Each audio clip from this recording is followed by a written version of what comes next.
I'm Barry Godin and welcome back to BG Tips.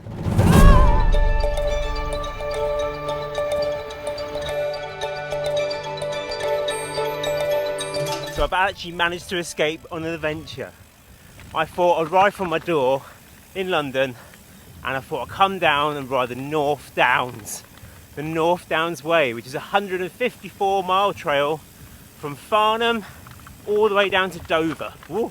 So I've done about 100 miles of it and I'm going to turn back to London today, very sadly.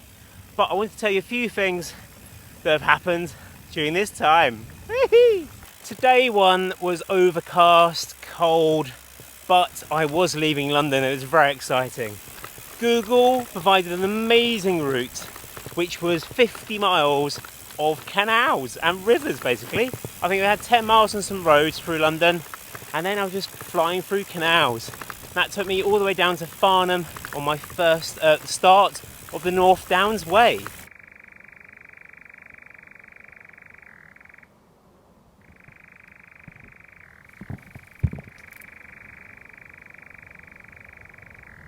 And as a review, it's a great trail. Very, very friendly to first-time bikepackers and mountain bikers.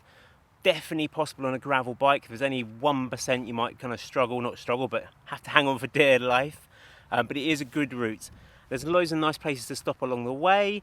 Of course, at the moment, we're in this pandemic, so there wasn't so many cafes open, and I did struggle to find water. It's not, the North Downs or the South Downs are not places for rivers or streams. But halfway through day 2, amazingly, the sun did come out and I might have even got a little bit sunburnt, which is rather nice. That sun cream is still packed, but I never used it. Yeah, so day 2, what was it? It was just lots and lots of tracks through lovely, lovely trees, through forest. You kind of actually stay on the top of the ridgeline, but it kept dipping down and up. So there's a lot of climbing. So my first day from London to Farnham was 50 miles with 300 metres of climbing. The next day I did another 50 miles, that was 1,500 metres of climbing, so more climbing than that I've done for a while, so I felt quite fit and happy. That got me just past the National Trust place, Chartwell. Chartwell is where Winston Churchill famously lived, and then I kind of found another cheeky camp spot. There's a bit of a story behind that one. So I've been scouring the map looking for rivers and I couldn't find any on there at all, apart from one little stream, which is the only one I've seen all day long. It did require going a little footpath, but I got there, a little babbling brook.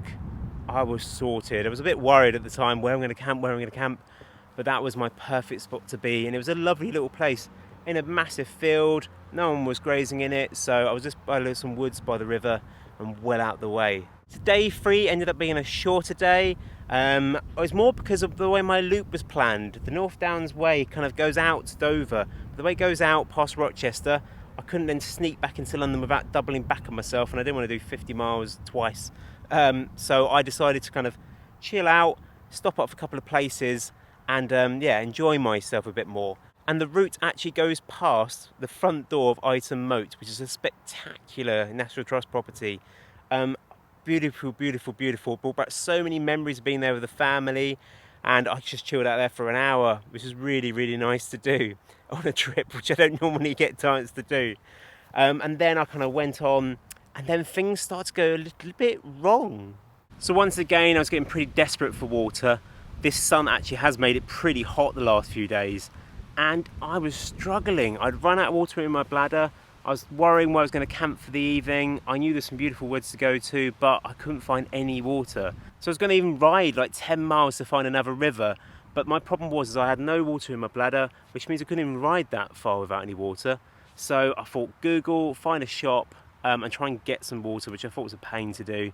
But I came out of this trail, but as I set off, after saying to myself, right, go to a shop, I got a blimmin' puncture in the back, a nice tubeless tear.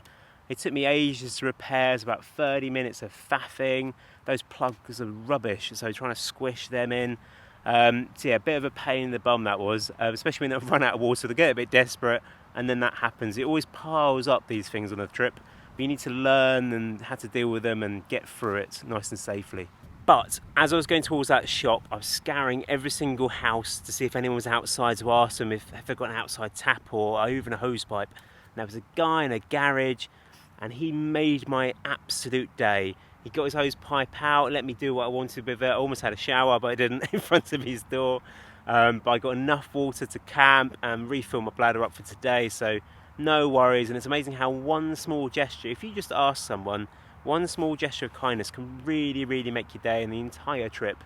So that was a kind of a special moment. And then I kind of got back onto the North Downs and I found a lovely camp spot. This is my wild camp spot for my third night. Again in the wilds.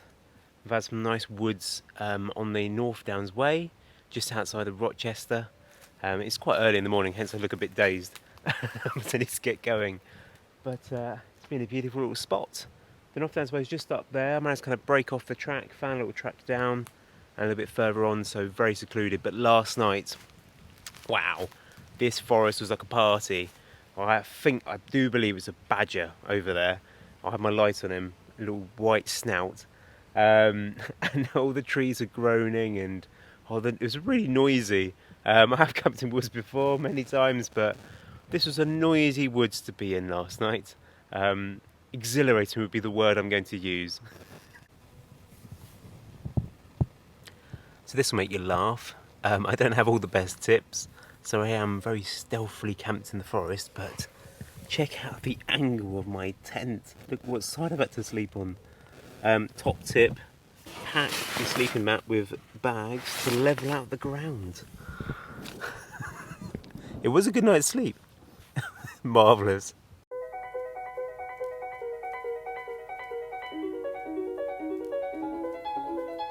So here we have the bikepacking rig.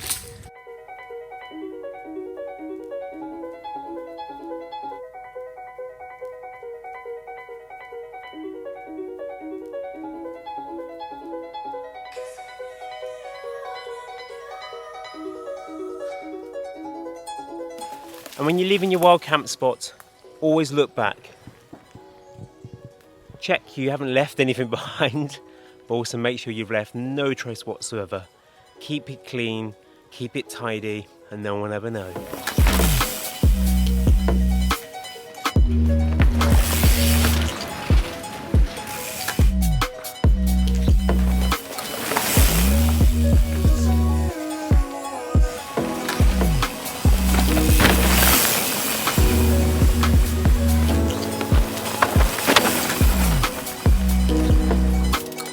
Top tip for getting through a gate. Maybe it's one I shouldn't be going through.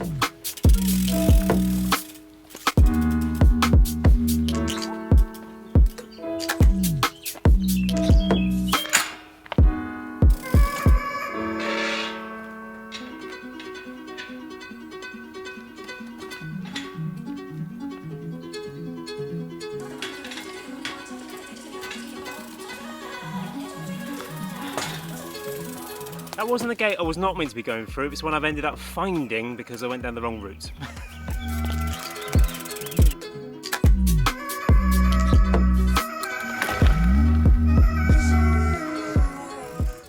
So I hope you enjoyed that cheeky little bit of trail. A couple of things I wanted to say about wild camping. It's just trying to find the right spot. It's generally where water is. You've got to be safe, comfortable. Last night, you've got to come up with an answer for every single sound, and this forest was a lot of sounds, and that badger rustling around scared the life out of me. But come up with a reasonable solution. It could be a squirrel, and believe in it, and then go looking for it, rather than being petrified of it. Go and think of a clear reason what it's going to be, and then go and solve it. And that's the best way to keep your mind whilst not going mental whilst wild camping. I think probably the best thing I've seen on this entire trip was a man taking a chicken for a walk. Seriously, he was taking his chicken for a walk down the Thames. I'm sorry this is a short one. I promised I'm going to go on my next trip. I'm going to film it properly. I'm going to take you guys all along with me, but I thought I'd have a little something with you. And I feel so much better and clearer in the head.